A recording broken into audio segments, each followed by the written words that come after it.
This is where the fun begins.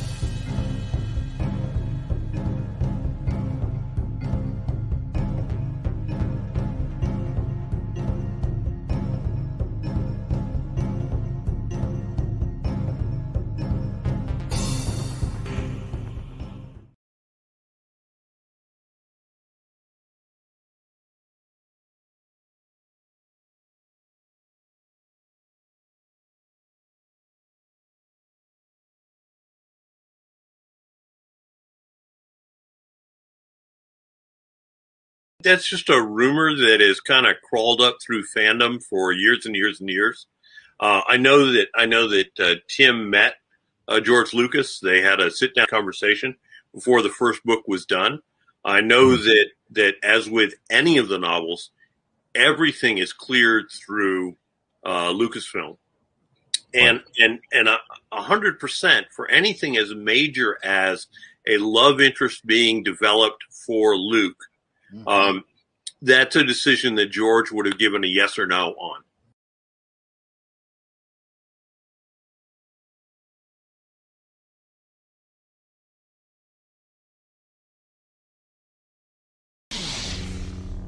Are you sure? So be it.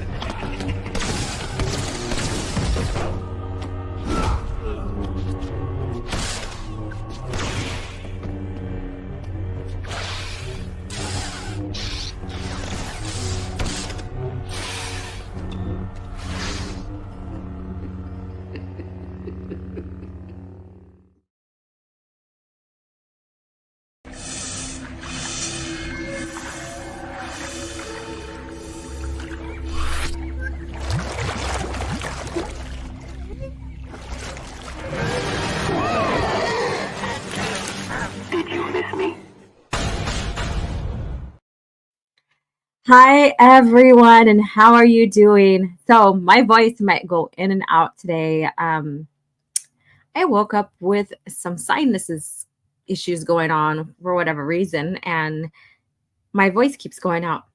So hello, good morning, and welcome to OG Star Wars channel. This is your host, Alora Baga, and I am so happy to be with you today for our CAF chat, our weekly meetup to chat about Star Wars lore, George Lucas facts, book of the week, cringe factor, and Star Wars news. What's going on, and maybe sometimes a little bit of Lord of the Rings stuff. So thank you guys for coming in, and please hit that like button. Please hit the like button and subscribe if you haven't, or become a channel member if that's what you want to do, and a way you could support the channel. If you're catching the replay, as always, let me know you dropped on in saying hello, at least in the comments. And again, hit the like button. That's greatly appreciated. And how are you guys doing this morning? Well, you guys know me. You know me. I always critique or analyze stuff that pertains to the Star Wars lore, whether it's Disney or George Lucas era. And so I analyzed the interview with Stuart Beatty or whatever his last name is, and I apologize if I pronounced it wrong. And I critiqued that yesterday on a live stream. So you guys got a off-scheduled live stream from me, and I went ahead and critiqued it, analyzed it, or what it's also known as EFAP or whatever. But I went ahead and paused the video, and we talked about certain things that Stuart was sharing with his script and stuff like that, and how that it doesn't resonate with continuity or the character, all of that. Well, I'm not surprised that I got 8 down likes. That's fine. I knew that the followers of Star Wars Theory probably won't like what I did, because I analyzed the script. But then also these guys are praising it like this is what we could have got, and this is what we could have, or this could have saved Star Wars. Praising it that way. We're not realizing how much Like the writer doesn't understand Star Wars. Mind you, I'm not critiquing his writing. I'm just saying that, per analyzation and going over the video with you guys, if you were with me yesterday, how much he doesn't know the lore, when it comes to the Force and how Jedis act, and as well as Obi-Wan's character, so, but other than that, it was a good interview, I guess. I wouldn't probably, more than likely, like I stated in the live stream, I wouldn't probably interview anybody from Disney Lucas era. And I do not agree that this is this script or this show, if that Obi-Wan Kenobi's trilogy would have came out, would have saved Star Wars, considering how much or how little he doesn't understand the lore. And, he's a surface level fan, and that's fine. So, and then in this comments section of that video, now I have, a couple dolts going back and forth because they're upset that I critiqued and, oh, you're wrong. You have weak points, and go, debate Star Wars theory. He'll set you straight, whatever, so I think it's quite funny. But anyways, so that's what's going on. And then on top of that, I shared 1 or 2 clips from that interview on Twitter. And what's quite funny is I got the shills that don't like Star Wars theory talking shit about me because I shared information about our clip of that video sharing how it breaks the lore or something like that. So I triggered these guys who are like, I hate Star Wars theory, but I fucking hate you, cunt. Kind of talk. And it's kind of funny that I like set off this trigger bomb for all these shills in different scenarios. And it's quite amusing. Oh my God. And then, I guess yesterday was Mark Hamill's birthday. I didn't say anything because I just don't want to deal with that guy. I think that he alienates everybody in if you don't agree with him and stuff. So I just left it alone. But I think it's that someone tweeted about character of the day, Luke Skywalker, and they shared Jake Skywalker's image from The Last Jedi. And so I said, here, fixed it. And I put character of the day, and I put New Jedi Order, Grandmaster Luke Skywalker with the rest of the images. And I triggered a couple people from that, which is quite funny.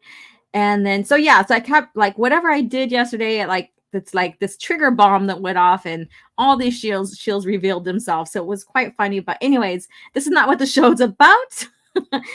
That's just on my mind this morning because it's quite funny that, these reactions that people are getting like I killed their fucking dog or something.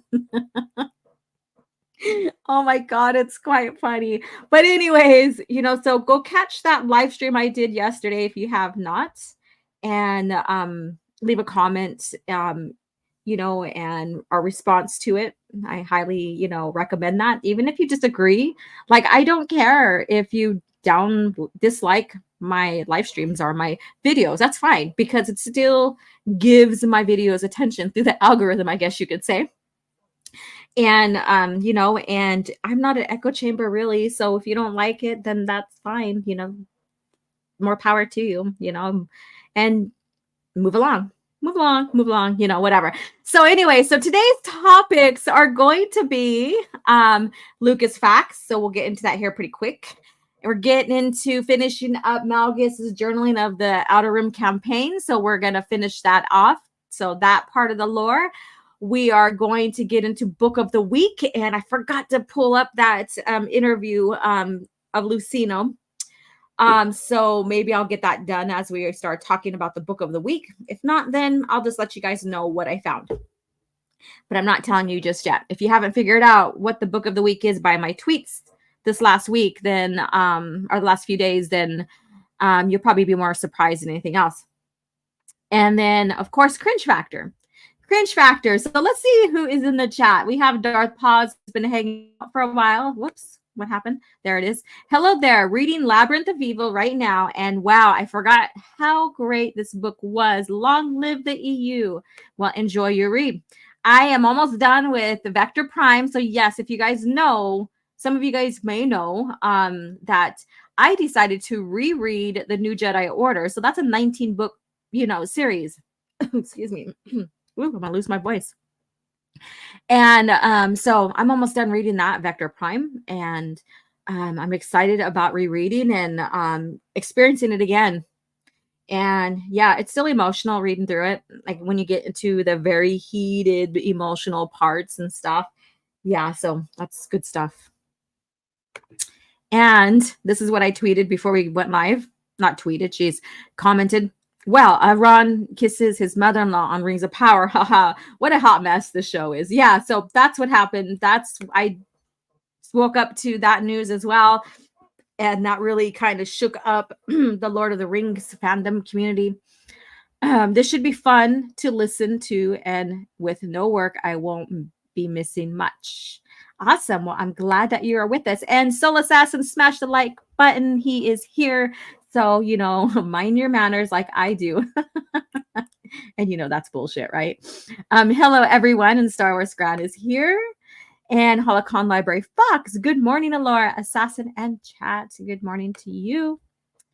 Masquerade, turn the pages because we are about to travel to the deeper section of the galaxy far, far away. Yes. Yes, Outer Rim. Okay. Kind of sounds funny, but and let's see here. Who else is coming in that I missed? Silver Org, how are you doing? And here's that theory stream, or my theory stream, or I guess you could say. I did invite him. I did, and I was sincere, and because he ordered the new Jedi Order books back in April. Mind you, this means he's never read it, so he's not privy to the EU as people think, right? And so looks like he's taking care of that. He ordered the new Jedi Order series as well as the Legacy of the Force 9-book series. So I was like, I'm going to read Vector Prime. I'm going to start reading through the new Jedi Order. And, I shared that on Twitter. So I retweeted my tweet and I tagged and I invited Star Wars Theory to join me. I didn't get a response. Fine, sure, whatever. Because sometimes, I really truly think like people's gets, I wouldn't say ego, but people, once they get so many subscribers to their channel, they look down on smaller channels. That's how I see that. So, my channel, I'm slowly cruising, and it's been a long time. And, I don't mind not getting like 1,000 subscribers within a couple of months, and, and seeing that massive growth, because right now I'm so busy with getting ready for my art show next year and life and stuff like that I can't produce the material that I want to. However, I am not a reaction channel really, so I'm not fast. I'm not, spitting out videos out every reaction for every franchise that's going on and stuff like that either. My channel is focused specifically on one, a franchise genre, and that's Star Wars, so with that being said, I don't mind cruising with the subscribers and slowly climbing, because I like quality over quantity, I guess you could say. And you guys are quality. Thank you for supporting as a subscriber and as a channel member. Let's see here. Those guys are cringe. I agree. And then I know I seen your comment on one of them on that video. Sure much he didn't know. I could tell you though that it was a delight to once again hear a fan, even if surface, and someone with an idea about writing talk about Star Wars.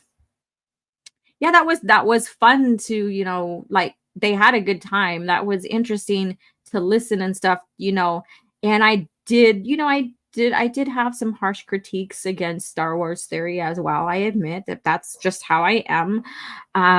It's just me as a person, I guess you could say. And parts of it, I was like, why aren't you questioning this guy about how he's perceiving the Force? And how he's perceiving Obi-Wan Kenobi. So I critique like that. Shills who hate Theory and shills who love Theory are against you, OG.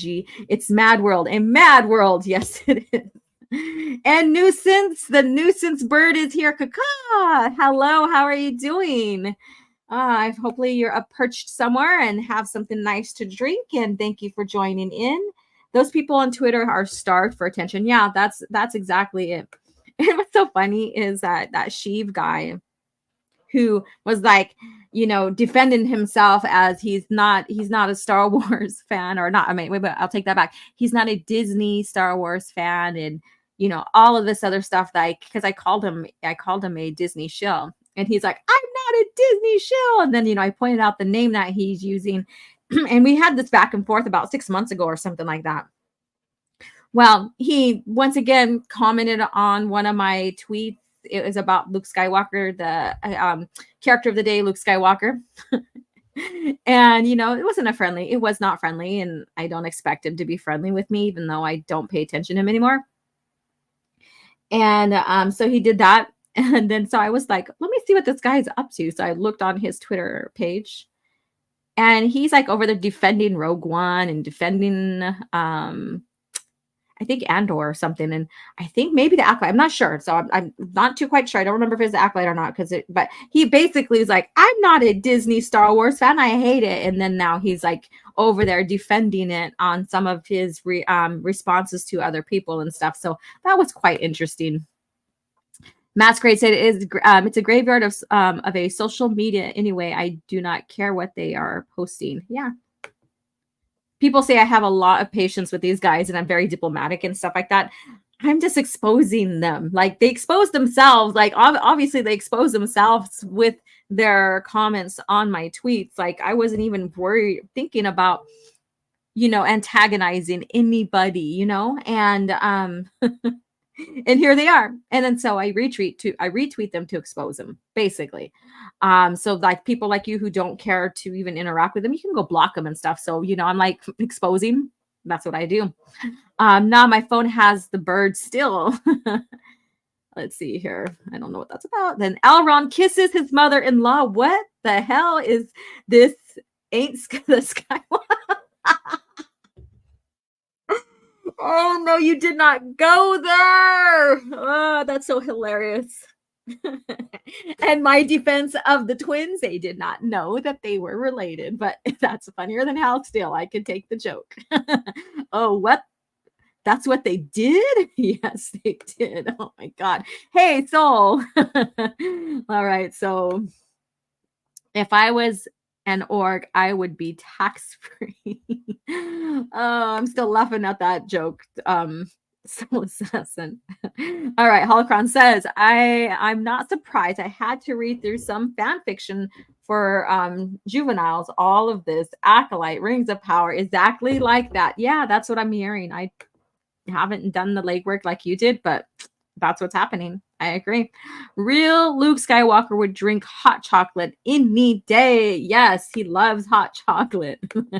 All right, Alora.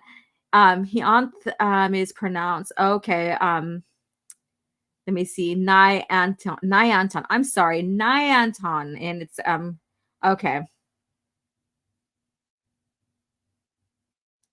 It's pronounced Nianton, but it's definitely not Anton. Okay, Nianton. Okay. I'm just gonna say Anton when I see that. All right, so I apologize for not understanding the text of the language, so but I appreciate it though. That's amazing. I love it. I love different, ethnicity, languages and stuff like that. Sheaves Talks is a fake fan. Yes, he is. Let's see. OG prefers the term aggressive negotiations when debating shills. Very much so. I had someone tell me Jake was the ultimate version of Luke, someone who is a Rilo. Yeah, I could see that.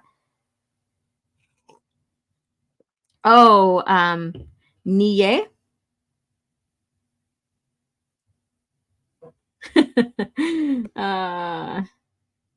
All right. I'll just say Anton, but yeah. So they're like, yes, thank you so much. That's a Niye Anton. Okay. All right. So I'm just gonna say Anton, but thank you guys. I appreciate that. So anyways, let's get into what we are here to talk about. And first of all, I love doing this right here, is being able to pull images that I created for you guys and makes the stream look a lot better without just me just reading it to you and you seeing my image. So Lucas Facts. And so this is from Star Wars Archives episode 4 through 6. And this is George Lucas, 1973. So this is about the development of Star Wars here and where he gets inspiration. So a little bit of facts upon that. The Star Wars is a mixture of the Lawrence of Arabia, the James Bond's films. I'd never, like, when I read that for the first time ever, I was like, I cannot see that, but okay. But when we get in more into this, you'll see. And 2001, the aliens are the heroes and the Homo sapiens naturally the villains. Imagine that at the time, 1973. So this is basically like the treatments and stuff like that. Nobody has ever done anything like this since Flash Gordon conquers the universe in 1940. The story follows General Luke Starkiller as he tries to protect the princess while they flee across the desert wastelands of Aqualay. So that planet is still in this EU, not EU, but in the Star Wars universe today. In land speeders hunted by the Empire, they are disguised as farmers, and along the way, they pick up two bickering bureaucrats and a group of teenager rebels. So teenage, probably I meant to put. At the spaceport, Luke, accompanied by a boy and a bureaucrat, tries to hire a trader's ship in a cantina full of exotic aliens. So there you go. So a little peek into Lucas facts and the first, like, the beginning developments of the Star Wars lore. And so I thought this is very interesting to give you guys a glimpse of some of this early writing and ideas and inspirations here. Now, how many of you would have thought, like, on the top of your head now, without knowing this, that it's a mixture of not only Lawrence of Arabia, but James Bond films? The James Bond films especially. How many of you guys, would have thought about that? All right. I really don't like the name Sheev. I understand Lucas' reason for choosing it, but Palpatine was better with just the one name, like Sheriff or Prince. And, Soul Assassin, I don't think George really intended to use it, or we would have seen it already. Understandable. Let me see here. Have you read the Star Wars? Peeked at it, and it was very interesting. All the Star Wars. Yep. Will Lucasfilm make their own Concorde OC? I don't know. But yeah, so I thought I'd share this with you. This, like I said, this is an interesting bit of Lucas facts and what he was thinking about as he started creating the Star Wars. Yeah, so that's right here how I written this, how I typed this out. And I should have put it in quotations, is how it's written inside. And I should have put the page number. Sorry about that. Next time I will do better. I promise.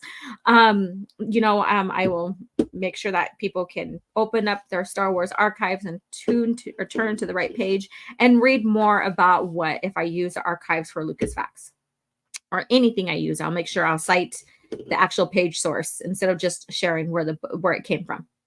So this is just a little glimpse on, we knew about Luke Starkiller. We knew about Starkiller. We knew that, there's a princess involved, and one thing that kind of stayed the same is hiring a ship at a cantina to take them off planet. So that's one thing and Luke's name, Skywalker, Starkiller changed to Skywalker. And, and then we know that they weren't with the princess during the time that she was already a captive, and they were going to find their way to save her. So there you go. So just a little bit of difference here. So very interesting. Let's see here. In 1974 script is brilliant. The 1974 script is brilliant. You feel like there was the vast galaxy guilds of traitors, Sith lords, a empire. Morning to you, Steezo. How are you doing? And then might as well go to Star Wars Archives episode 1 through 6 someday. Yeah, I highly recommend to have that as a source on your bookshelf, both of them. I have the more smaller, I have the is called portrait size, I guess you say, book, and then Tim has the landscape. So like how the orientation of the book is, he has the one that's the landscape, so it's longer. Mine is more the horizontal. His is more the vertical. Oh, no, his is more the vertical. Mine's more of the horizontal. Mine's more of the vertical. His is more of the horizontal. Sorry. I know. I should know all this shit. But anyways, Conrado says Star Killer from The Force Unleashed is like emo, edgy Luke. Maybe. I didn't see that. But I mean, I didn't play the games. I've read the novel. So do you guys want to have, what do you think about that? Like thinking about James Bond during the time, and that was in George's head. Do you think that's kind of weird? I'm trying to create a conversation off of this before we move on. Just asking. Do you think that's kind of weird about the James Bond part of this? Let me know. So, but like I said, every week we're going to do a Lucas Facts, and it's going to be, I want to find something. There's one thing that I probably will share next week that I think that a lot of people don't know. So we'll see. Masquerade says unorthodox, but it can work. Now, with the James Bond, who do you think would be like the James Bond character? Like looking at the characters now, who do you think would be the James Bond character? Let me see here. Starkiller was what Luke would have become if Vader trained him.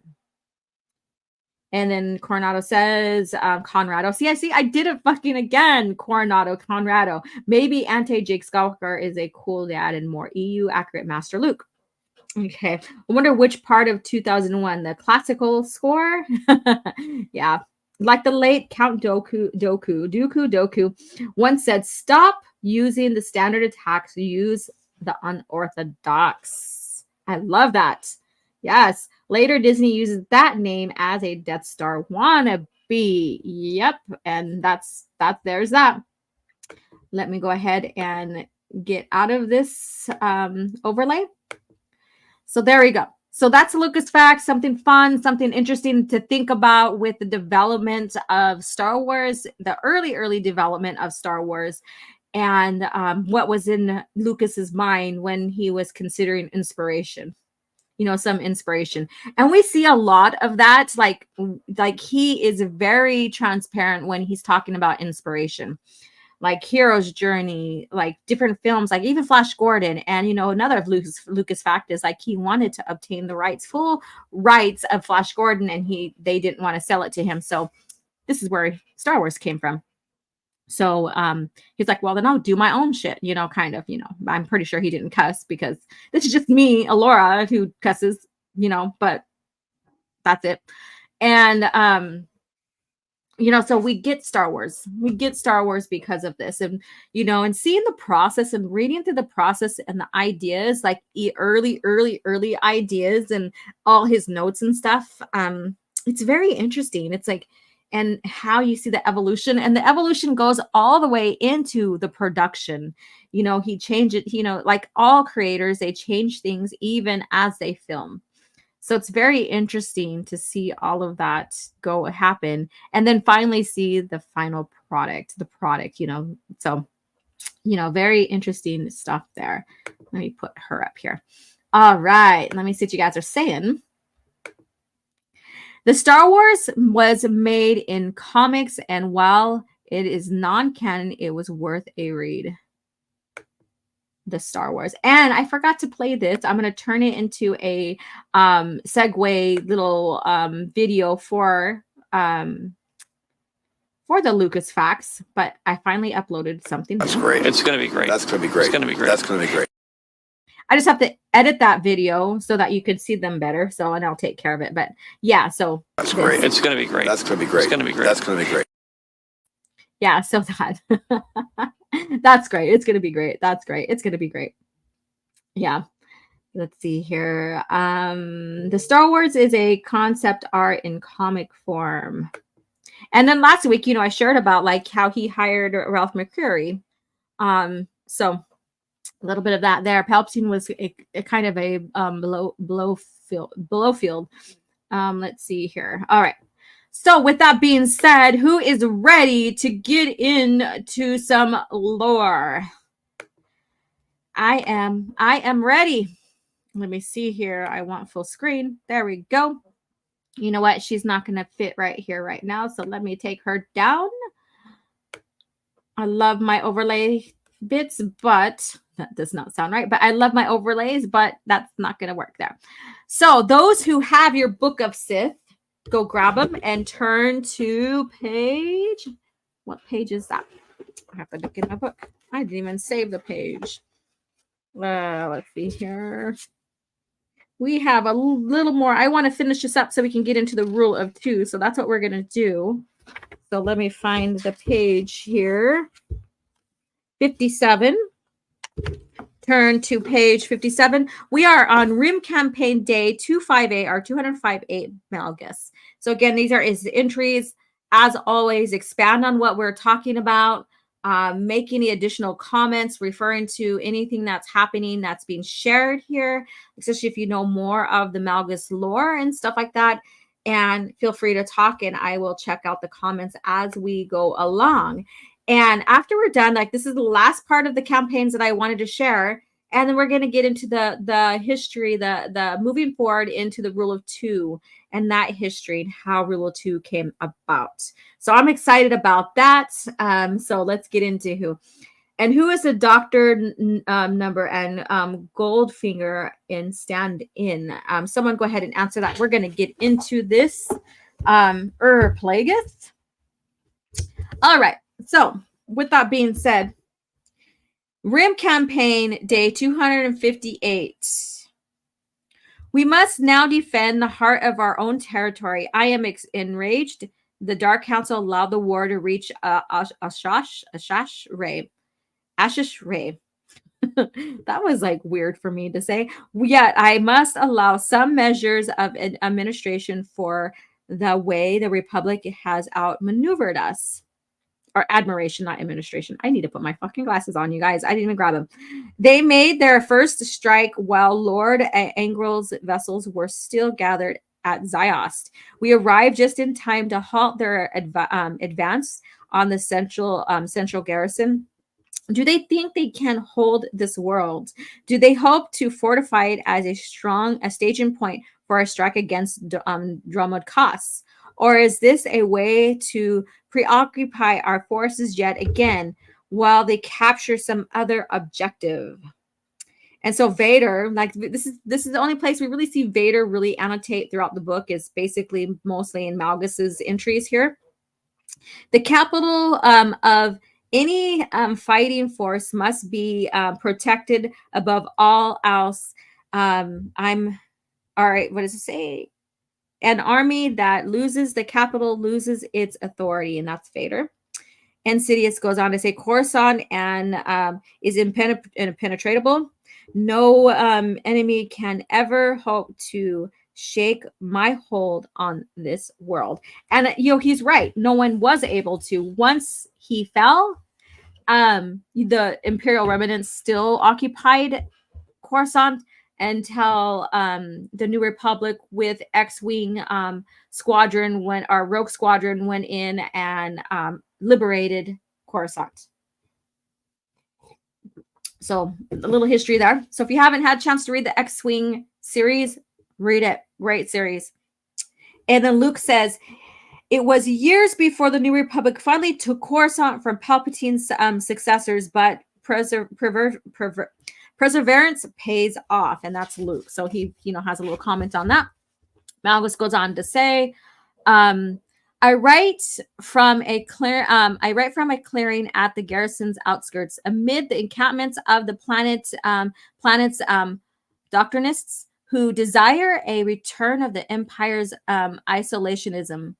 They have often stood in opposition to our emperor, but today we are all Sith. And then this shows a picture of the Sith siege tanks and the shield's edge right there. So it gives you an idea what that looks like there and what these shields look like. So if you ever thought about what these shields look like on planet and stuff like that, this gives you an idea back in the Old Republic. I command a line of siege tanks positioned to hold off the Republic's armored floaters that regularly prod our defenses along the jungle border. Above my head, enemy shields, the energy shields, protecting the garrison flares white with each impact of the mortar shell. Occasionally, a thundering turbo laser blast reaches us from the naval clash in orbit. I have learned that the Republic commander behind this whole bold move is Jedi Master Vin Zalo. Despite his allegiance to Jedi blasphemy, he at least appears to grasp the truth of improvement through combat. So this is interesting. Master Zalo and those like him may yet realize their errors and join the Sith cause. Until then, I will do everything in my power to rid the galaxy of them. Ever since my vision at Korriban those many years ago, I have known that my destiny is to exterminate the Jedi and topple their obscene temple. And so, of course, Vader annotates at the bottom. The Jedi temple needed to be destroyed. If we hoped to end the Clone Wars, in the end, I saved lives. So basically, that's what he thinks. So in order to end the Clone Wars, he's, basically in his mind, the temple needed to be destroyed to save lives. Isn't that interesting? And that's Vader. Very, very interesting. Hey, Masquerade. Abu Nas is in the house. It's the Andor lover back like I never left. Hello, everyone. Hope you all doing well. Well, hello, Andor lover. You need a, I think there's a prescription for that. I think there's a prescription for that, but so you might want to go get checked for that. But hello, how are you doing? How are you doing? All right. So let's move on. Conrado, does Mother Talzin an old lady from Russia with love? All right. So this is, we're going on to, let me click on here and get you to the right one. RIM campaign date 315. Malgus. So we're moving on. You grabbed your book. Go ahead and we're on page 59. All right. The Battle of Ashas Ray is over. Another victory for the Empire. And once again, the unworthy have sought status in the wake of this triumph. Adros is nothing but a vile root worm feeding on the carcass of the beast I slay. One day I will no longer tolerate his antics. I will make him suffer. So basically, he is venting right here. He is venting. And Melvin says, I just love making smile and laugh on the road so I can chill for a bit. Okay, drive safe or travel well. The Dark Council recognized the role I played in the planet's defense and has informed me through one of its agents that I will not again experience a mortal shortage like the one that cost us Ord Radma. I can't even fucking read today, you guys. Radama. The council's approval is meaningless, but I will gladly accept its resource. And so Vader's entry here is, I do not respect spies and others who hide in the shadows. Those who wish to fight should make their intentions clear. And that's Vader. And I received word from Imperial intelligence that Jedi Master Vin Zalo and his forces are headquartered on Serrano. That ancient world of noble houses would react too swiftly to a direct assault. So I have activated an infiltrator. So Serrano. So isn't that Dooku's homeworld? What does the Sith logo look like in Legends or in the original or the real lore? I'll have to pull that up later and share. And then Conrado, so the Jedi Temple is better off as a destroyed temple than Palpatine's house. I agree. The Emperor, in his wisdom, spent many decades installing Sith infiltrators in positions of power across the galaxy, long before our Armada fired its first shot. Indeed, these agents turned the governments of Ruar. I hope you guys are enjoying this with me. Serpendel. Oh, Serpendel. Oh my God, New Jedi Order. Okay. Anyways, and the Balkaden. Oh my God, this is like hitting the strings on me reading the New Jedi Order Vector Prime right now because Serpendel and Balkaden are basically one of the two first planets hit by the bong as they enter the galaxy. So something to think about there. And I can't wait to talk about that. Oh my God. I've been enjoying this reread. To our course. Their devious work allowed for the ambush of the Republic fleet and the Tingle in the Tingle Arm, our first major victory in this war. So are you guys recognizing a lot of these places? Like the Tingle Arm, Serpendal, Balkaden, all of that. Like I said, keeping continuity and all that stuff. That's amazing. Our first major victory in this war. Only a fraction of the Emperor's infiltrators have been activated to date. Activated to date. But Darth Kaba has gathered intelligence reports which indicate a high-ranking Serrano noble who has the ear of Master Zalo is secretly one of ours. OG's having a New Jedi Order moment, folks. Can we take a while? Or can take a while, can we? I swear to God, I'm like this adding other words and talking all nonsense. Like Disney picks Serranos as Dooku's surname. I don't even. All right. So let's see here. The city says Serrano's importance has gone undiminished by time. My servant Count Dooku rallied separatist systems by exploiting his status as a Serrano noble. There you go. There is urgency to. Let me go ahead and click this. There is urgency to this situation. However, information provided by high-ranking agents, ciphers, they call themselves, suggests the Republic may soon move from Serrano to a new forward base. If we do not strike now, we will lose our moment. So this is more of this campaign. We're still on campaign day 315.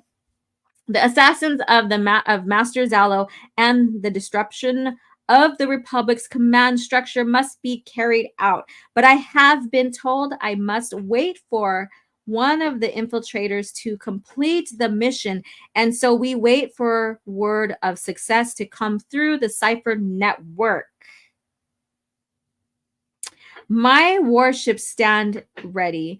I will not eat, drink, or sleep until we have joined battle. Denial quickens the senses and sharpens the mind. I must be in top form, but Serrano is crawling with Jedi. So Luke Skywalker leaves his. Am I on the right page for this right here? Oh yeah. Wait. Nope. Yeah. Nope. Did I change it? Okay. No, we're still in this one here about that. Transparency is one of the principles of the New Republic that I continue to champion. The people have a right to know what their leaders know. I've argued this point 100 times with Chief of State Felia, and that's Luke. So if you guys know who Felia is, right? Borsk Felia. All right. And then so now we're moving on to the next page. I prematurely switched pages and I'm sorry. All right. Rim campaign day 342, Malgus. The operation on Serrano only partially succeeded. A subspace transmission from the ciphers and announced that the infiltrators had struck. I ordered the fleet to make the leap. We surprised the Republic's vessel and scattered them. So, he's given a lot of information in this journaling here. And, this is not everything. This is not everything he reported. This is just what was left of what he reported. There was a lot more that he journaled in these campaigns and stuff. We secured House Palarma's villa, which the Jedi had been using as a command post. But rage tore through me when I discovered the infiltrator's body lying in the banquet hall, cut by two by Zello's by Zello's lightsaber, and Zello had escaped aboard one of the Republic's cruisers. Dun dun dun. Although Serrano now belongs to the Empire, it does not accept us. Incredibly, the House of Tiramo and Comprasi have hired mercenaries to evict us. I awoke last night to the sound of magnetic accelerated shells pouncing through the permacrete plaster of the villa's walls. Fortunately, I came to Serrano prepared. The Dark Council supplied me with a squad of elite assassins. I have never desired their path. My power comes from fury, honed by combat. I prefer the smell of the fear in the enemy's sweat rather than manipulate him with spells from afar. But at that moment, I was glad to have the assassins under my command. So imagine that. So imagine the Sith here. Like my power is feeding off their fear, smelling their fear and their sweat and stuff. That gives me power. That gives me drive. Man, that's crazy, huh? And hi, Chief Eddie. How are you doing? You'll never see so many Sith work together again to great effects. Like I always screw up his name. Vitiates Empire. Vitiates Empire. Yeah. You are right. You are right. And so Vader's entry here is, I share the opinion of Malgus. There is very little that cannot be solved with a lightsaber. And that's Darth Vader right there. All right. Continue on. So that image there is the Sith assassins complete their sweep of the ground. So just imagine being a Sith assassin, one of those that go in, and take care of the situation, in that way. Imagine that. From a parapet, I watched the assassins ring the villa and fan out in all directions. They lit up the moonless dark with blue flashes of lightning. Their commandeer directed from them towards the attacks. The commanders directed them from their attacks. I swear to God, I need to go grab my glasses. Like battle necks pursuing a hunting quarry. The mercenaries abandoned their heavy weapons and fired back with antiquated pulse wave pistols. That sounds very interesting. I'm gonna have to look that up and share that, like do a little short on that. A pathetic attempt with feeble weapons. Their screams soon ceased, and I secured a few more hours of sleep before sunrise. So he slept through all of that. He slept through all of that. That's crazy. So going on to the next campaign, day 399. The Sith Empire has ordered us to recapture Radama,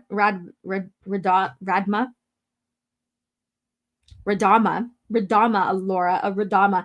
I will lead the attack. There are rumors that some blame me for the death of Lord Venimo and the defeat we suffered there. This campaign shall restore my honor and prove the fitness of the Sith Empire. I am leaving nothing to chance. Typical soldiers do not use the dark side, and Sith Inquisitors are too hands off for my taste. For this battle, I will command a regiment of 4 strong warriors. The methods and traditions of the warrior are my own. From my father's meditations on death to the lessons of my tutors in the Dramod Khas Academy, I was nurtured by the dark side and grew strong. Others dull their senses with spice and drink, but Warriors know that combat is the only experience to be savored. Ooh, damn. All right. So there we go. So you get the inside thoughts of Malgus about being a Sith warrior. Other Sith Lords keep their elite dark side warriors in reserve, far from the enemy, to preserve their strategic insights. And I need to, oh no, we're on the right one. What a waste. They have attained their rank because they have fought and won. To deny them the honor of combat is to call them useless. Not only is this an insult, it weakens the Sith Empire as a whole. So this is what Sidious has to say. Warriors are animal agents like Darth Maul. There you go. Little hint there, right? We discussed like who Darth Maul really is, right? Have their uses, but can never expand beyond their limited set of tasks. So this is, him mimicking who Darth Maul really is. He is the warrior, the assassin, and he's not going to, exceed beyond what he was trained for. And as he was never going to become a Sith Lord. He, and Sidious knew that. He was just a placeholder at the time. He was just a placeholder for a bigger, grander scheme. So here we go. Sith warrior embodies purity. I will lead this on Ord Radama's relocated capital city of New Raido. My warriors are experts in the art of wielding two lightsabers and are outfitted with combat armor, newly manufactured from Balmora. The armor is heavy, but warriors are capable of endless endurance. Droid troopers, commanders, and more will follow after we breach the city's defense. Imperial intelligence reports that the Republic has done little to fortify Ord Radama, and the natives have struggled to survive following the destruction of Livian Mangus. So Vader comes in with his little annotation. It is true there is honor in one-on-one combat. I grow tired of the backstabbing of Imperial bureaucrats. And that's Darth Vader. Let's see what you're saying in the chat. Again, feel free to expand on anything that we're talking here, and I'm sharing through Malgus's entries here. I've been watching Star Wars, the Old Republic cinematic trailers, and thinking about how Disney Star Wars could have been. Yeah, it could have been, but we still have all of the beautiful George Lucas era of Star Wars, so we're here enjoying that as well. So again, feel free to share anything or expand on anything that I'm sharing here with you on Malgus's journaling. Our victory will hardly qualify as a conflict, but it will be enough. From Ord Radama, I will be able to seek new targets of conquest for the improvement of the Sith Empire. And Luke does do an annotation here, and I need to change the page. I apologize. I will get with it. So there we go. We're almost done here. Feeding on rage like this brings fighters to the dark side. But when they step away, they can be much more receptive to the light. Not all such warriors are beyond redemption. And that's Luke. And that's always been his thought process there. He's always had that type of hope, right? Moving on to Room Campaign Day 460, Malgus. And then Soul Assassin says, funny how the Ord named worlds are always the first to be captured during a galactic war. Oh my God, I didn't even think about that. Interesting. I didn't even think about that. Masquerade says, I would rather not see it as early MCU. I want Star Wars to be Star Wars. Correct. I agree with that. Interesting comment there, Soul Assassin. Like the Sith Empire, the Disney Empire shall fall someday. All right. Day 460, Malgus. The reconquest of Ord Radama is entering its 51st day. A different commander will feel dismay at our loss of life or at the way the Jedi confounded intelligence ciphers by remaining in disguise amid the planet's peasantry until we had launched our attack. Not I. This is exhilaration. An easy conquest would count for little. But this is glorious. Bloodbath benefits both sides. Holy shit. So bloodbath benefits both sides. So the Jedi are, they have their infiltrators too. And, I wouldn't expect any less, right? But this right here, bloodbath benefits both sides. It is so, that's such a dark side thought. The Jedi have always been our true targets, not the Republic's lowly troopers or the ragged insurgents of subjugated worlds. Now we have lightsaber combat and force dueling on a grand scale. With each corpse we create, we expose the lie of their offensive pacifism. Those who perish in our own ranks are like knots shaved from the stake we grill wood. We grow sharper with each slice of the knife. Yeah, Malgus is a trip, right? Like even right here, like he's like, he's like, we need to rid the galaxy of the Jedi kind of thought. And this is like something that has carried on with the Sith to their modern times, the times that we fully know, like when we get to Luke Skywalker and stuff. The pace of this battle has cost me favor with the Dark Council and Darth Angro, but I will emerge victorious, and my triumph will ensure my place in the army that strikes Coruscant. Woo-wee. Malgus is a trip. He is a trip. Luke annotates at the top of the last page we're going into, and then we have the Rule of Two, which we'll get into. I can't wait to get into the Rule of Two portion of this book and expand and all the power of the Sith, the mistakes of Rusan, the title of Darth, all of that. The thought bomb is in here, striking from the shadows, selecting a princess, all of that. Revenge of the Sith. So there we go. Anyways, so this is what Luke says. I'm like skipping ahead, but you could tell just my excitement with this. The Emperor's love of super weapon helped us defeat him. A big weapon is also a big target, and nothing is invincible. So Luke right there, the one who destroyed the Death Star, the son of the chosen one, has spoken. And the ship right here is the core mechanism of the Dark Reaper, as recorded by the Quell Drama Holocron. So here's the Dark Reaper right here. So I don't know if you guys are aware of this. The Dark Reaper. This is one of the Sith super weapons of the past. Very interesting, isn't it? How they always had to have some kind of super weapon to impose themselves on the galaxy. This battle will not last much longer. During the last great Sith War, the Dark Lord Exar Kun built a weapon of such power it could rip the life essence from an entire army. It was known as the Dark Reaper. Although it has been lost to time, the Dark Council believes its core mechanism is somewhere on Ord Radama. And so Sidious basically outlines something here, and this is what he has to say in his annotation.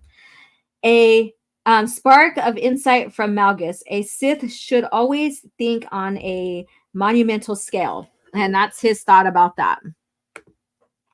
Funny how the Sith Empire was looking for the Dark Reaper. Might have turned the galactic war different if they found it. I know. That's what I was just thinking too. Like, just imagine if Sidious got a hold of this thing. This would be a bigger threat than the Death Star. By all means, by all scales of it would be. Let's see here. Hey there, Melissa Lord. How are you doing? And then the Sith used weapons of mass destruction as a symbol of fear, correct? Darth Krayt had the rule of one. Bane had the rule of two. The Emperor had the rule of... Oh, That's hilarious. I wonder if that's what they thought and that's how they got that. I don't know. That's just oh my god. You guys are amazing. Thank you, Dilly Squat, for that. That's hilarious. Let's see. Sidious having that would be really bad laugh. Yeah, yes. And then there are the Mandalorians, right? And as long as Disney owns it, it will never be Star Wars because Disney makes everything they touch Disney. Yeah, they Disneyfy it. Oh, that's brilliant. Thank you so much. That was a good laugh. Thank you so much. All right, so let's move on. The last one here. Let me see. Let me make sure I.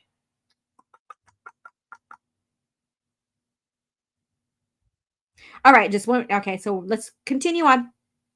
Just as we shall soon taste victory, we shall soon discover this weapon. I do not care whether we deploy it here or on Coruscant. I serve the Emperor by cutting away the unworthy. Let there be no mercy for the Jedi. And Vader says this weapon was unearthed on Raxus Prime during the Clone Wars. Malgus was digging in the wrong place. And the Rim Campaign, day 479, Malgus. I am assembling task force to stage a core word assault on Republic space. The Dark Council has placed the following assets at my disposal. And this is his last entry. This is where it stops. So he got 4 Harrower battle cruisers, 48 Fury class transports, 192 ISF interceptors, 720 Mark 1 war droids, and 408 Mark 2 war droids. And that's his last entry. And then it goes on into the chapter of the Rule of 2. That's a good one. Yeah, that I salute you, sir. Yeah, that was good. The Sith Empire equal the rule of many. So there you go. Yeah. So this is his entries here. Again, that would be fun if we could see all of his entries and just get into the psyche of Malgus. But, you know, this was exposing enough of him already and how wicked he is in the mind, you know, how trippy he is as well and how he sees the Jedi, you know, and in reality, the Sith, as we know them right here, basically comes from the Jedi exiles and then adopting and breeding with the Sith species and, you know, adopting their culture and their dark side rituals and all this other stuff. So it's very interesting to see this evolution. And yes, there was a war between the Jedi and the Sith in a sense. Once we get into that Rule of 2 section, it'll go all the way to the Revenge of the Sith and what exactly happened. And for those who are like George said, there was never a war between them. Actually, there was, and he admitted there was, and that's why they're getting revenge, and so forth. And so if you guys have any questions before we move on, we're going to get into the book of the week. I'm so excited about that. So what do you guys think it is? I talked about Luceno. So there's a hint. There is a hint. You guys know I'm reading New Jedi Order, but is it something from there? Maybe not. So, you know, he does have a nice little bit of novels he contributed to Star Wars EU. And so we'll get into that and we'll get into more information on that as well. So in the meantime, let me take this off the screen. Remove from studio. In the meantime, since, because I'm going to nerd out and I'm going to do this, I'm going to share this commercial of Vector Prime while you guys refresh your drinks and think about what book I am recommending for Book of the Week and all. I had fought the worst of all wars and witnessed the redemption of evil.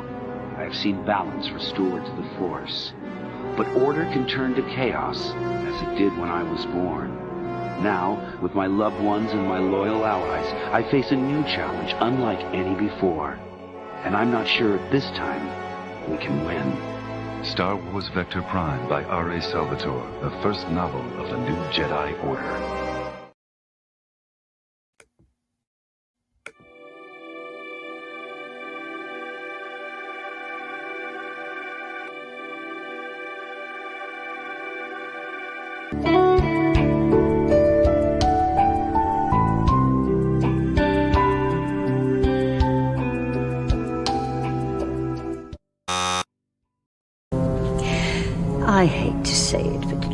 story you're searching for doesn't exist.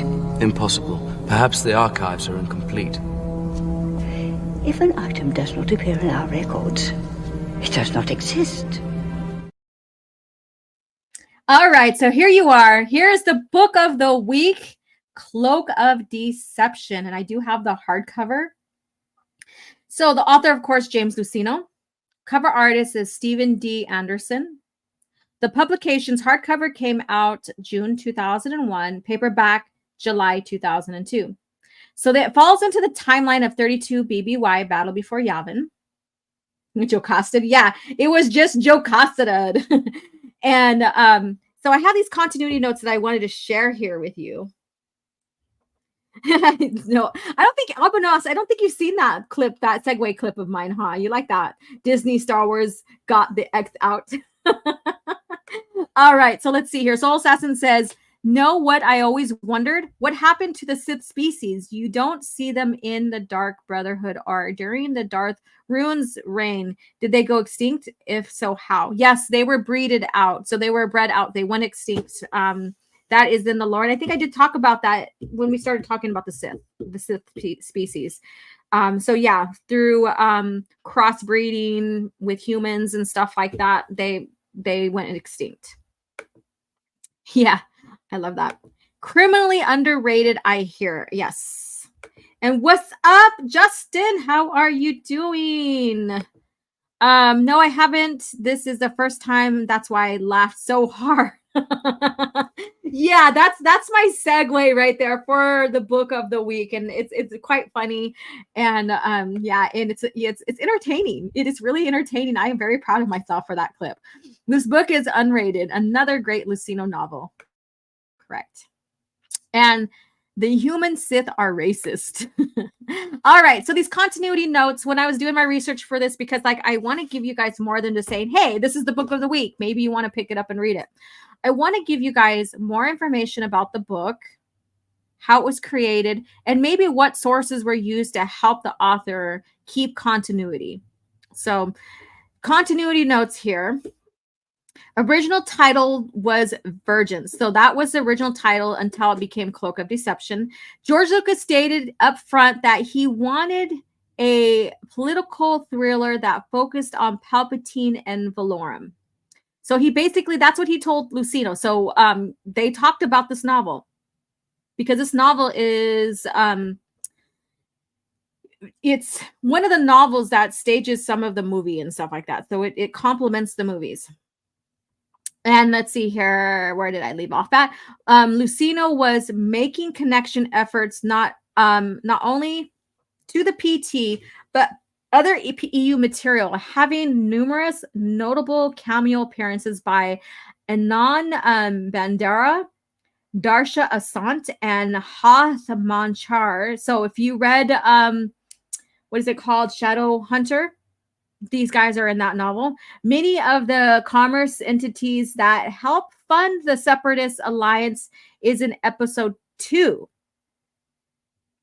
So basically, he dives into the commerce entities that help fund the Separatists in episode 2. So he expands on that.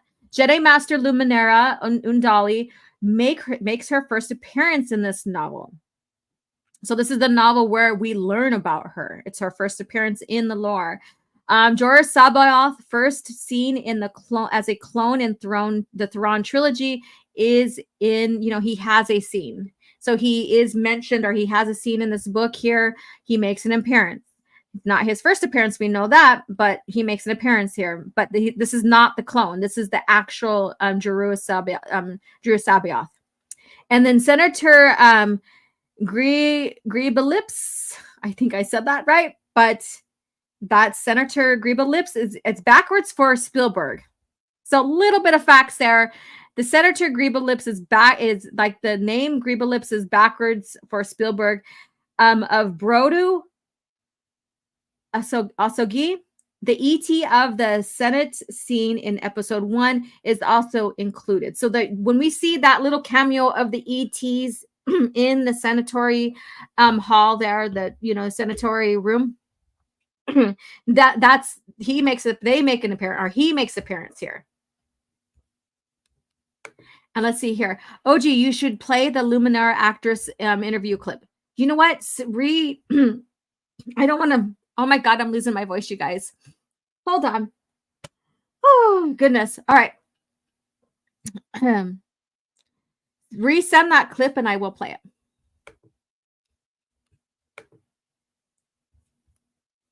So I don't have to scroll up through it since I share a lot with you in DMs.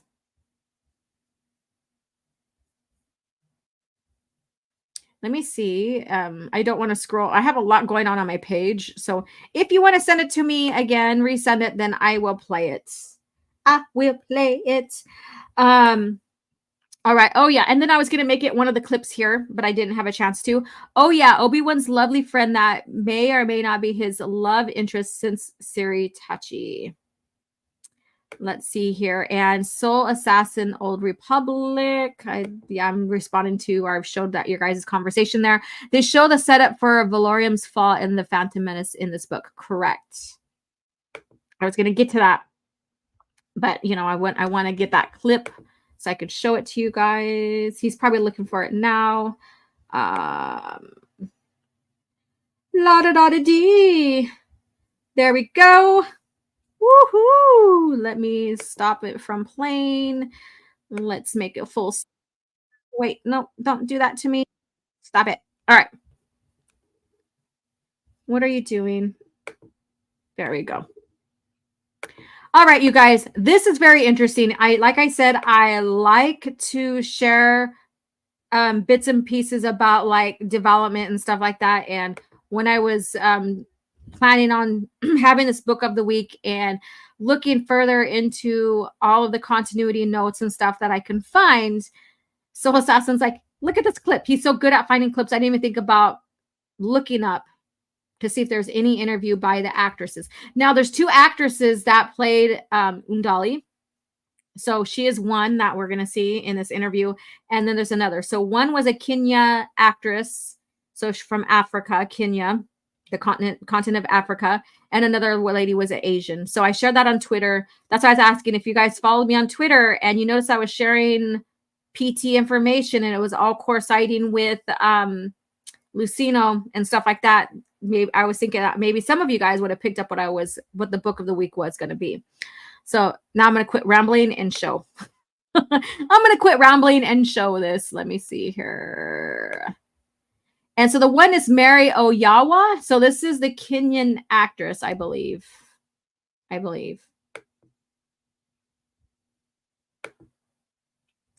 All right. And Mary, you played which character? Jedi Master Luminara Unduli. What's your most famous scene? Not showing.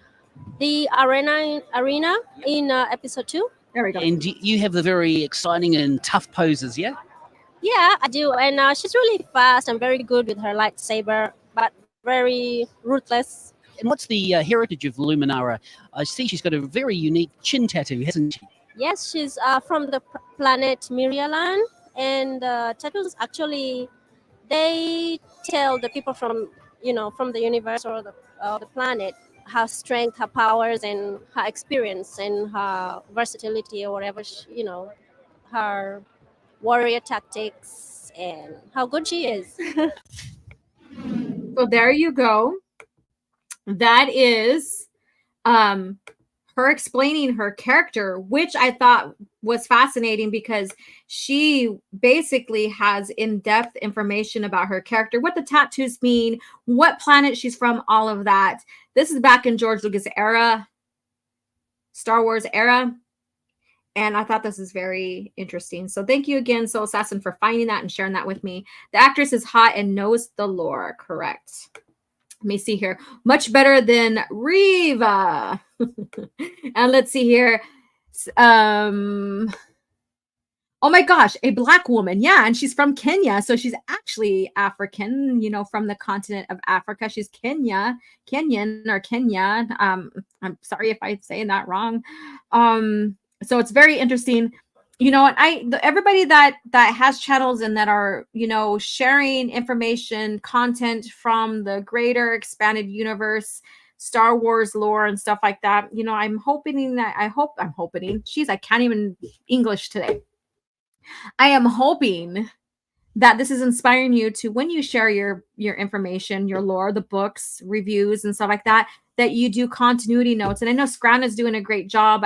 Star Wars Marvel Purist Justin does a great job, but this gives the audience that you are sharing this information with more information about how these novels and the storyline came about and how well it coincides with the greater Star Wars continuity. So let's see here. What are you guys saying? You need all to create the person. All right. You need all that to create the persona for acting. Yeah. Yeah, you really need to like get into the characterization of the character, like who they are, the essence of them and stuff, to fully like embody. I agree, to fully embody. So also, no offense, but Olivia Diabo, but her accent of Luminara is kind of unnecessary. Is this for Clone Wars or what? The 03 one? Scran's been doing a great job on the history on the books, correct? And he's been using continuity stuff, all of that, and it's great. Here you go. So if you guys have not subscribed to his channel, please go do that. Highly recommend his, and even Star Wars Marvel Purist, where I'll be making some appearances on some reviews of some books here coming up. So if only quote unquote large Star Wars channels would cover the new Jedi Order, I put out the call. I sure did. I don't mind. I'm doing a read along and discussing, but the ball's in their corner. But after the review of Betty or Beatty or whatever his name is and stuff like that, I don't know if that will happen unless he's a person of thick skin. A person of thick skin. What does Barriss actress look like? Barriss Offee. All right, let me go ahead. Since we're on this topic, let's do this. Barriss Offee actress. Images. I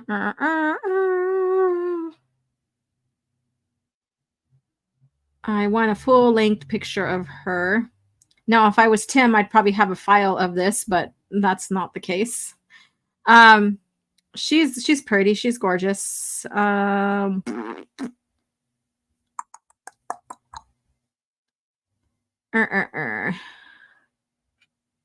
will use this, but I don't think it's one of her more flattering one. So I'll show that to you right now. Let me put it on screen. Let me take off this overlay so you guys can see it. I'll present the screen since inquiring minds want to know. I will gladly share. So here's the actress for Barriss. And so this is her headshot right here. So Nalini Krishan is who she is right here. So this is her. Very beautiful face, very beautiful woman here. Yeah. So that's who she is, what she looks like. So there you go. There you go. All right. Lucas era was more civilized time.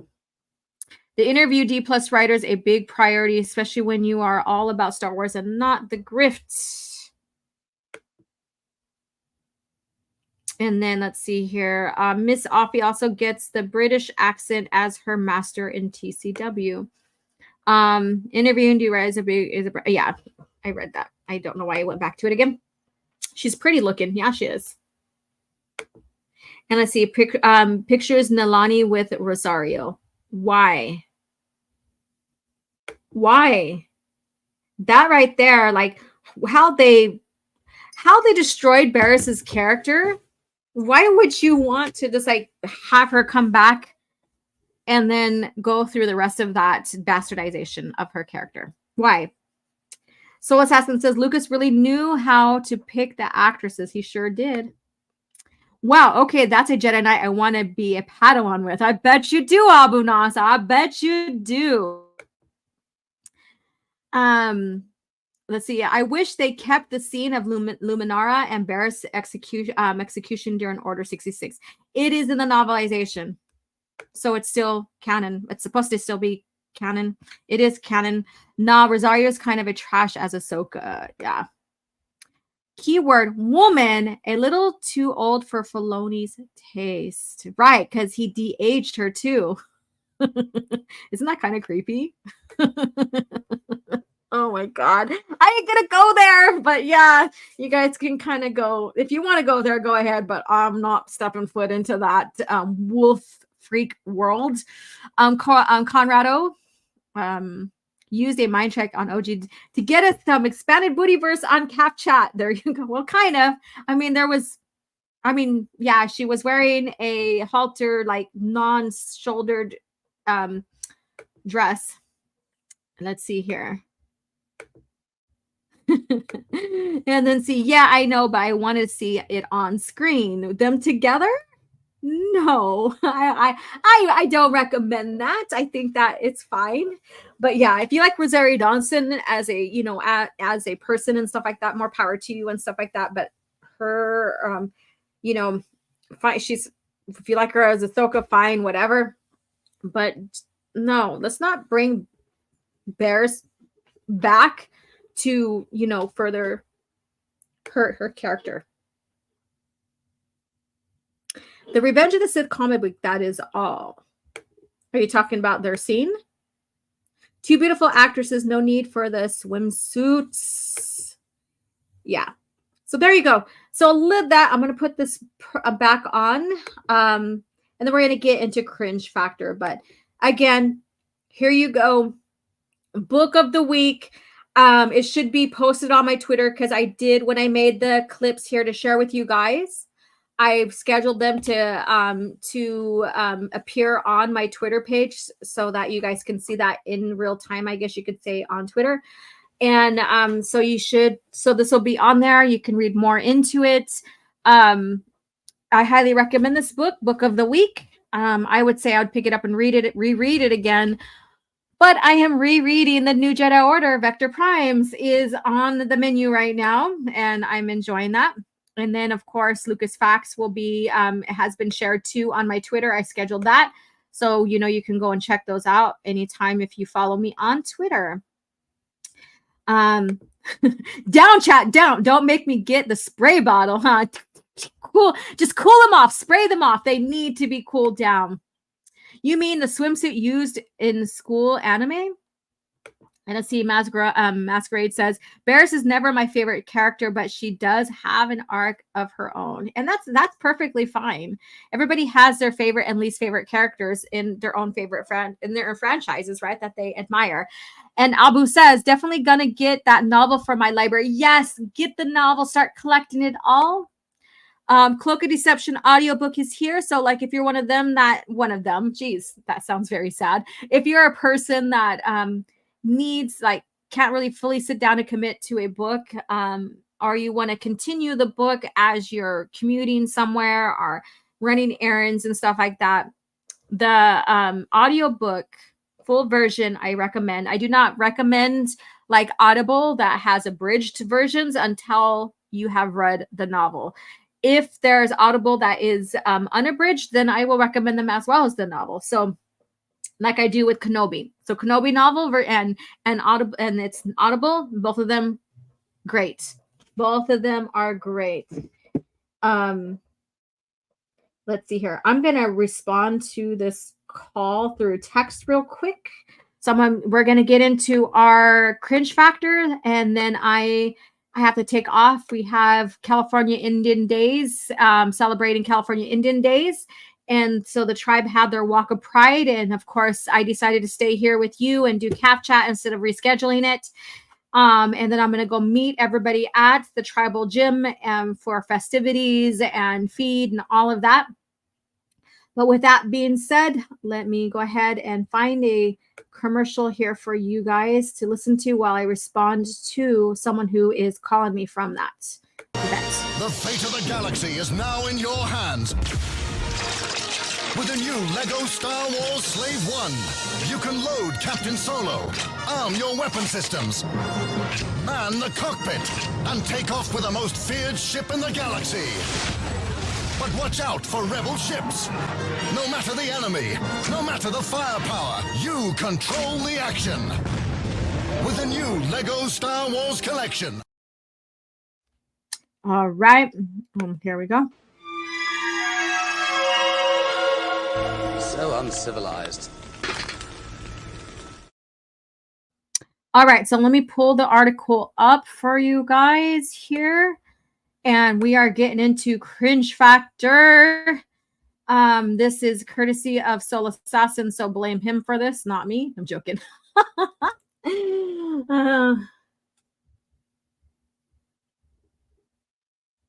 Yeah. All right. So after 25 years, I think Star Wars has finally explained what balance of the Force really is. And this is by Thomas Bacon. And he has, we have written, went over many of his articles over time of Cringe Factor since its inception to the show. So what do you think he's going to say? What do you think that their balance of the Force is really going to be? Where do you think Disney Star Wars is taking this here, and what is his conclusion? So this is our Cringe Factor, and this someone needs to get out of the way. Okay, there you go.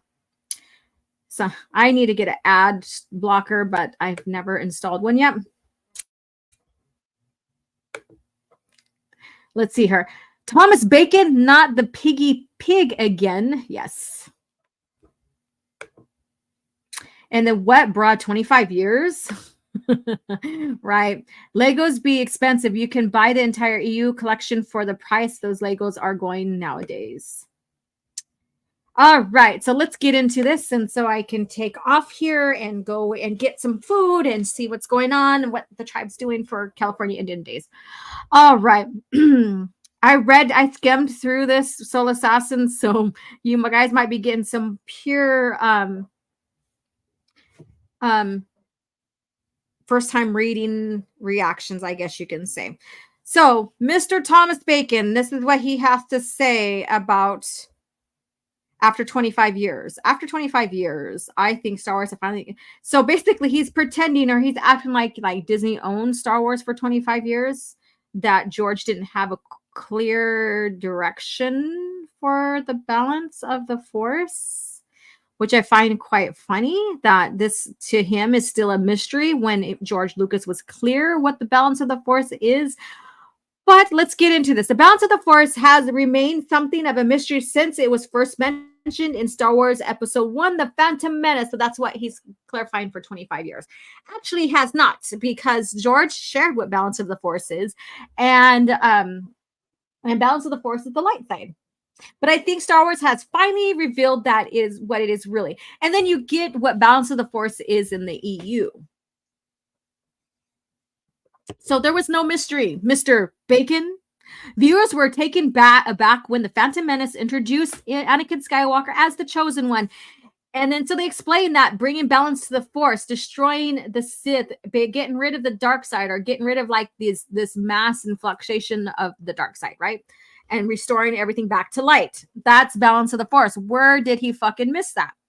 A being foretold to bring balance to the Force. It introduced a new messianic element to Star Wars, but unfortunately, the concept wasn't really developed in the prequels.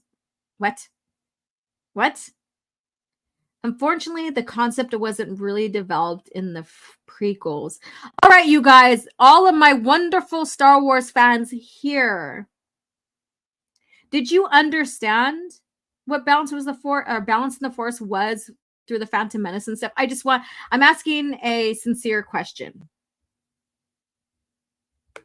And this guy's a journalist. By the way, it is so funny that they keep saying Star Wars has done explain this or not, as if it's an actual person.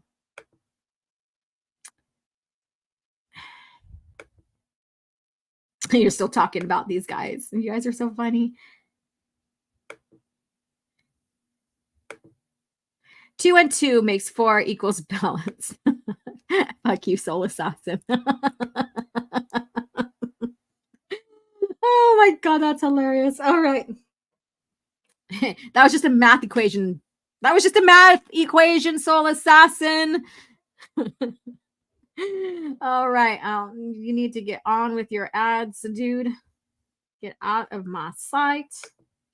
Get out of my day, our dreams, and into. No, I just butchered that song. Okay.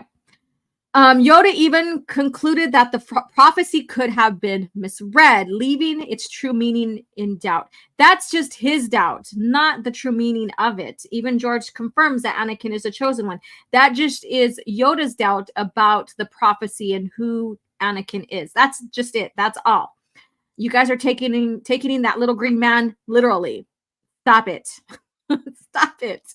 That's just his doubt, because they have to show some kind of doubt with, with what and who Anakin is and stuff like that. That's just nature. I would say human nature, but Yoda's not human, but you know what I mean. The idea of balance seems to be somehow centered to understanding the Force. Well, yeah. I mean, at least you come to that conclusion, Mr. Bacon. Unfortunately, over the years, it's become clear that every Force tradition has their own definition of balance. Okay, so every Force tradition. So you're saying that the balance was never explained, yet now you're going to refer to all these other Force societies who may or may have not explained balance. All right. There's Angti monks, there's, the fallen Nasi, there's all those Force societies. But let's move on. And they don't all go together particularly well. Yeah, that's their own thought. But when you take the journey with Luke Skywalker and discovery of these societies in Fate of the Jedi, he still recognizes like how some of them use the Force as being light or dark. And particularly not understanding the difference between light and dark and what is balance. And I highly suggest, like, just for the context of Luke traveling around to discover what Jason went through on his sabbatical after the New Jedi Order, I highly recommend the series just for that, just to get some conclusion to, some of these Force societies. However, some of the New Republic era of Star Wars, we do meet the Fallen Nasi and stuff like that. But so we'll go on. But Rekka's Guardians of the Wills introduce a haunting mantra from the cult suggested balance is a transitory thing. But Claudia Gray's master and apprentice revealed that Chosen One was supposed to bring an ultimate balance to the Force. Finally, though, I think I'm beginning to figure out what the balance really is. So this Mr. Bacon Slab is referring to Disney Star Wars as what he thinks, and then he shares these guys here what balance is. So what do you think he's going to say, you guys? And I want to see what you guys are saying in the comments here. Haha, please do not do that chant. I'm trying to wash the taste out of my mouth with these Acolyte and the High Republic chant. There's an actual prophecy written with the with further elaboration of its meaning in the Jedi path. Yes, if even if hidden, I could share it. Yeah, there is. There's more to it, and I'm not gonna worry about sharing it right now. But I got those dog treats commercials in my head now. It's bacon. Bacon, bacon, bacon. Let's see here. The light side is balance. The dark side is perversion of the Force. Correct. Soul Assassin is 2 + 2 = 4. Star Wars has always been so much more than a mere film franchise. You think? Personally, I absolutely love the ever expanding range of Star Wars books, and I've been hooked to Star Wars. What? Okay, dude, you like went way below my already tolerant meter of your persona here. So this guy likes the High Republic since the Transmedia Initiative launched back in 2021. What? Okay, so this is their word for multimedia. Now they call it transmedia, and they're acting like this is groundbreaking since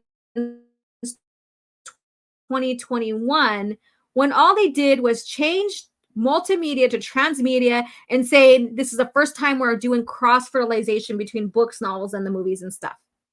You see, this is getting at this called revisionist history. You know, I'm like using this word just in its correct terms of changing something, the meaning or the word in a sense from multimedia to transmedia to make it look like this is the very first time something has happened. And if you believe in the butterfly effect or whatever it's called, this is what that is. Transmedia, basically multimedia. So they're changing the way something looks and how something reads to say it's something new. These novels, audiobooks, and comics were set during the High Republic era, the Golden Age of the Jedi and the Republic, which ran from roughly 500 to 100 years before the Phantom Menace. Intriguingly, I think they're actually an exploration of balance on the cosmic scale. I would not know, dude, but balance was already settled through George Lucas and what it is through his movies. So he goes on to continue to talk about the High Republic, introduce the Force cult known as the Path of Open Hand, who believed the Force could actually be depleted. In their view, every Force sensitive naturally disrupts the balance of the Force by drawing on the Force, using it up, and then they used monstrous Force predators known as the Nameless to hunt down the Jedi. So they're draining the Jedi, or they're drawing in the Force and draining it. That's what I'm getting at, to disrupt the Force. And they're saying that this disrupts the balance. I don't know. I don't know. To hunt down the Jedi. Centuries later, the path would have morphed into a band of pirates known as the Nile, whatever, who used the Nameless in mouth. So there's that little history of that, you guys. Whew. This is where, and I think I pointed this out maybe as this was coming out a year or two ago or something like that, how they were using the High Republic to change what the Chosen One is, or who he is, and what balances is. And this confirms it, further confirms it. The path of the open hand is wrong, of course. While it is true the Chosen One destroyed both the Jedi and the... okay. I'm not going to argue against that.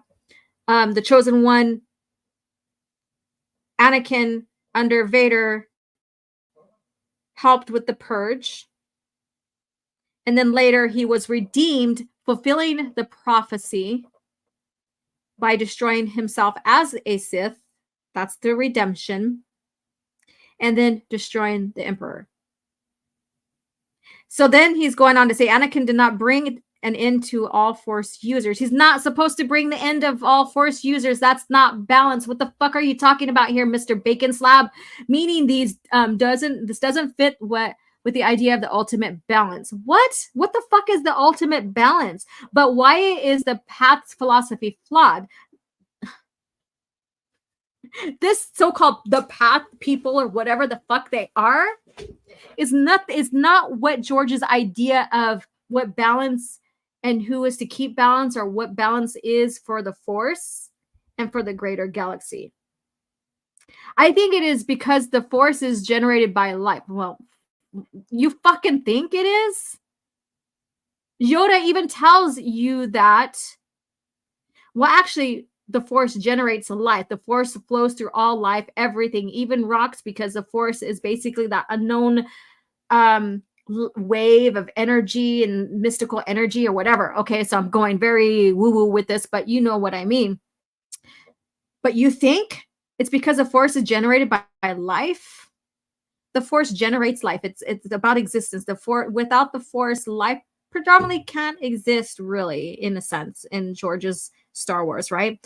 The Vong got cut off from the Force because of some atrocities they have committed, and I'm excited to go through that. Okay, I'm going back to the New Jedi Order because I'm like done with this article here, but let's press on. A Jedi defends and preserves life, meaning that their actions protect and enhance the Force. Their actions protect life. It really doesn't necessarily enhance the Force, because the Force is just exists, right? I mean, if it enhances the Force, then shouldn't everybody then have these greater Force abilities? I don't know where this guy's trying to go with this. Maybe someone in the chat can kind of elaborate more on that. I've already mentioned the monstrous creatures called the Nameless are the Shikari, the levelers, and the Force Eaters. These monstrous beings originated, and look how they kind of look like the Vornskers from Legends, or shit, from Legends from the EU. Unique Virgins is rich in the Force that they have evolved to feed on Force sensitives. That's what the Vornskers do from Merker. They prey on Force sensitive beings. They literally consume the Force, leaving Jedi reeling in fear and turning them to dust when they feed on them. Shockingly, though, the Nameless are the harbingers of even worse threats. All right, so you guys, what do you think here? So I'm not going to finish this. Well, maybe I should see what his conclusion is. Like I said, I skimmed through this last night and I went to bed. I read the New Jedi Order and then I went to bed. So he's talking about how the Nameless, feed on Force people or Force sensitive people, what have you. That's something that Vornskers do, and we get into that more in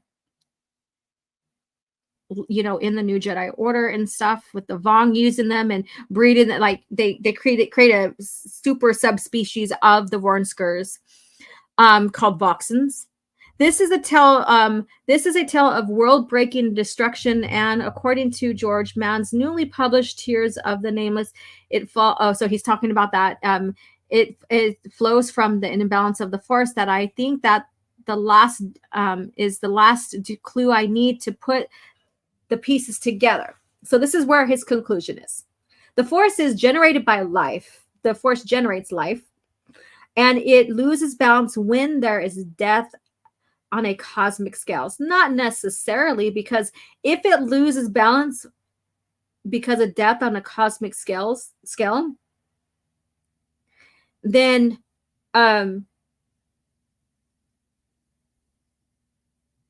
that would probably have affected Obi-Wan greatly. He feels the death because that's just like, you could feel life in the Force as a Force sensitive, very trained and stuff like that. But that doesn't mean it creates imbalance. But how does this fit with Anakin Skywalker's destroying the chosen, or destinies as the chosen one, which the Jedi took to mean he was destined to destroy the Sith? Yeah, that was what the prophecy says, basically. I've recently been thinking about the Sith homeworld of Korriban, which I think is another important clue. The planet was originally called Korriban. It is still Korriban, but Lucas changed it for Moraband. Now it was Filoni, and named the link to the world to Moribund, which means the point of death. The Sith, you see, are agents of death. There's a reason their homeworld is barren wasteland. Well, I wouldn't say they're agents of death. They are basically, they don't serve death. They want power. There's a difference between, oh my fucking God, we're reading about that. We're going over the Sith right now. They aren't agents, particularly agents of death. However, killing people unworthy of your time, like Malgus believes the Jedi are, that's just a way to get more power, I guess you could say.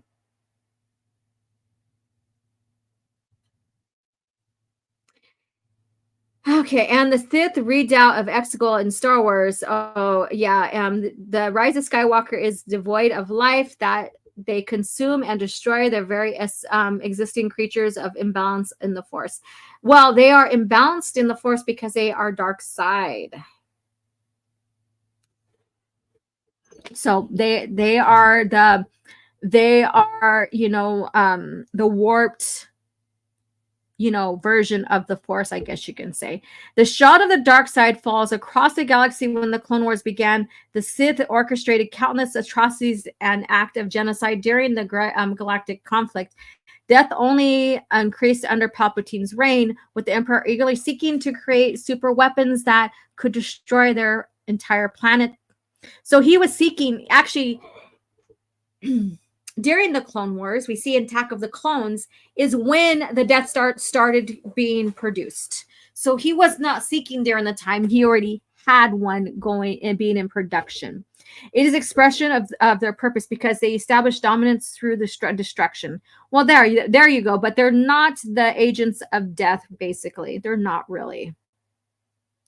But they use it to dominate. So they get rid of those people who are unworthy to them. And I'm talking like a Vong, like, you infidel, you're unworthy kind of thing, or you're worthy. But anyways, so they use that for their sole purpose of control, but they're not agents of death. Not by any means. The Sith are destruction by the Sith are destruction by nature. You mean destructive by nature? To circle back to the Chosen One, this means Jedi were right about Anakin's destiny. The Force lost balance as death spiraled out of control with the Jedi. And no, that's not why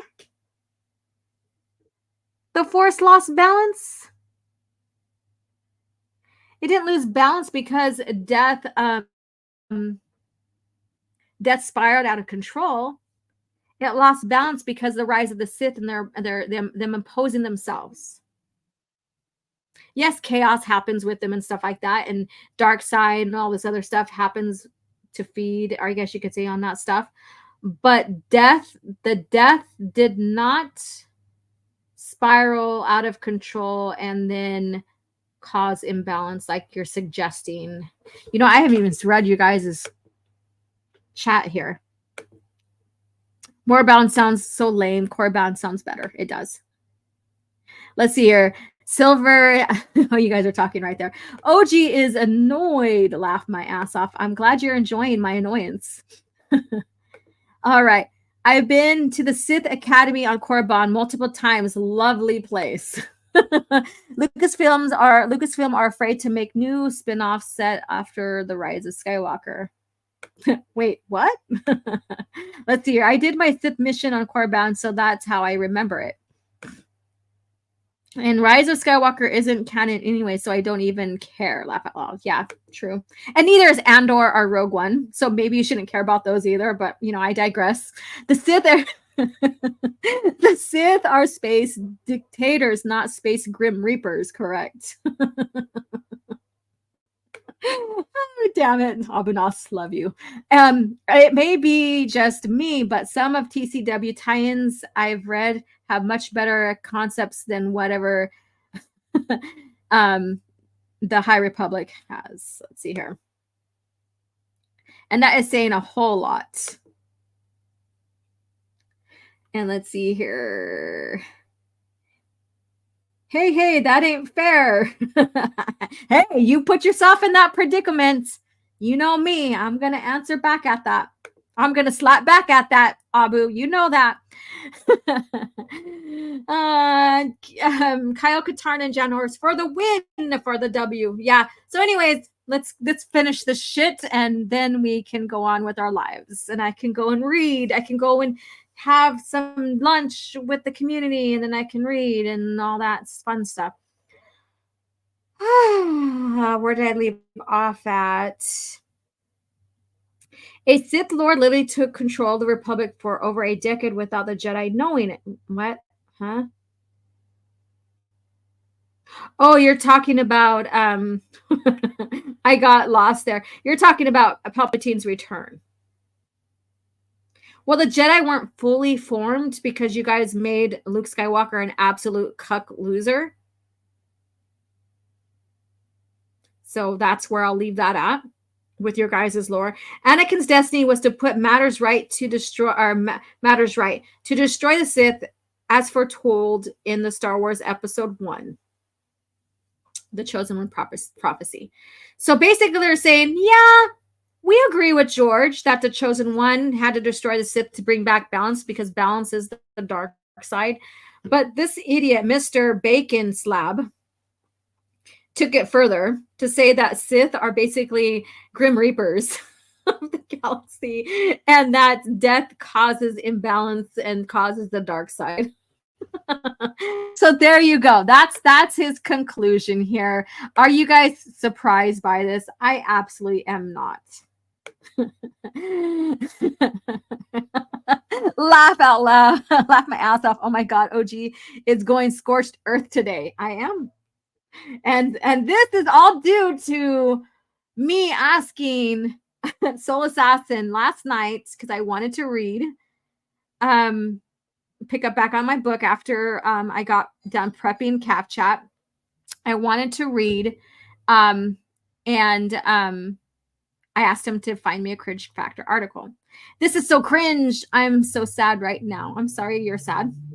The purpose was not for you to be sad. Still don't understand why it took him 25 years. I wonder if the Sithari was part of the Chosen One prophecy, kind of like the sign after the prophecy will start soon. You know, that's a thing. I think, well, the Sithari do have their own prophecy, and I think it kind of coincides. These two prophecies kind of coincide together. Jake owns 1,000 green jizz milk. Yeah, no. Green what?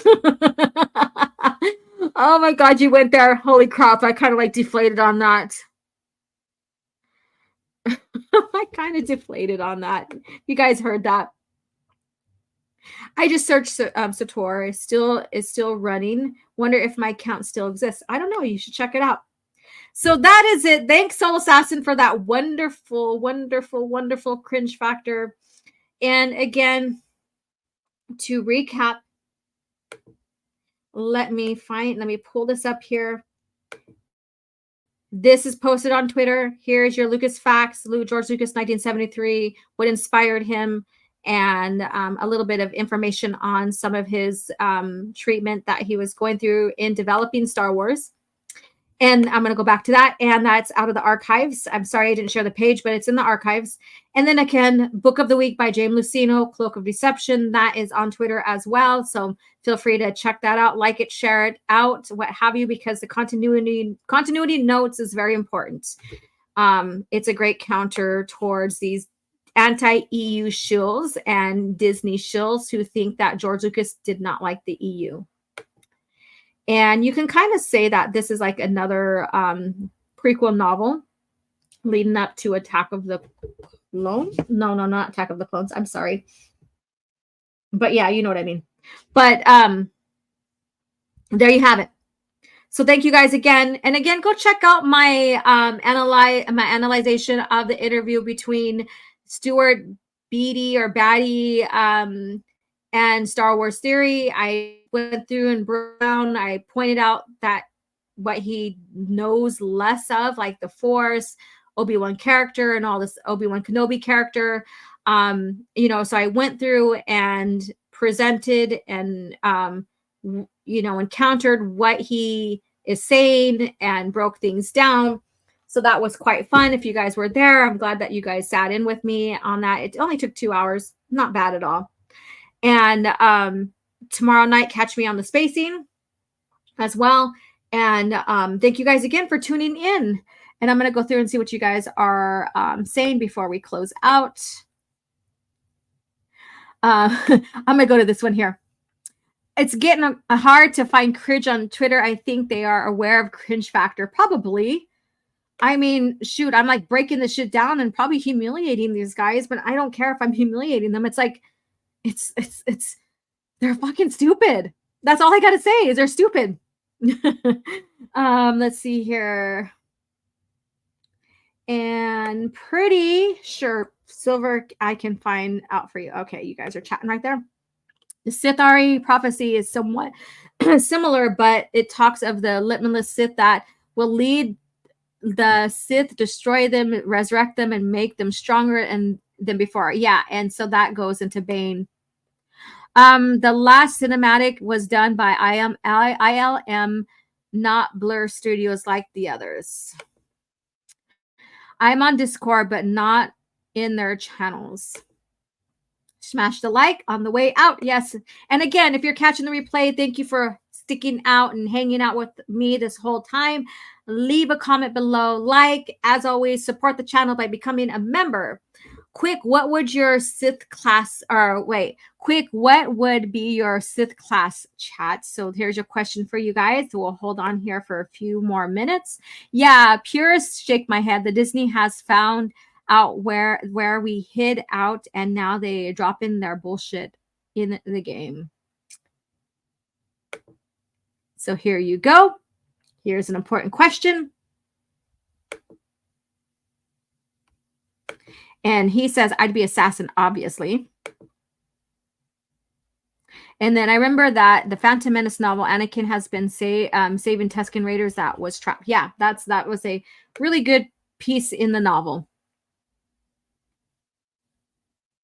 You guys are talking about the games. That's awesome. Oh my God, you guys. Indeed. All right. So thank you guys again for hanging out. Again, I can't wait till next week. We're going to get into the evolution of the Rule of Two. I can't wait. If you have not got it yet, Book of Sith, I highly recommend, other than for the TCW bullshit in there. As always, it's been a pleasure. And like, subscribe, all of that fun stuff. As always, you guys, may the Force be with you. And I shall chat with you guys later on here, Twitter, wherever our paths may cross. You guys have a great day.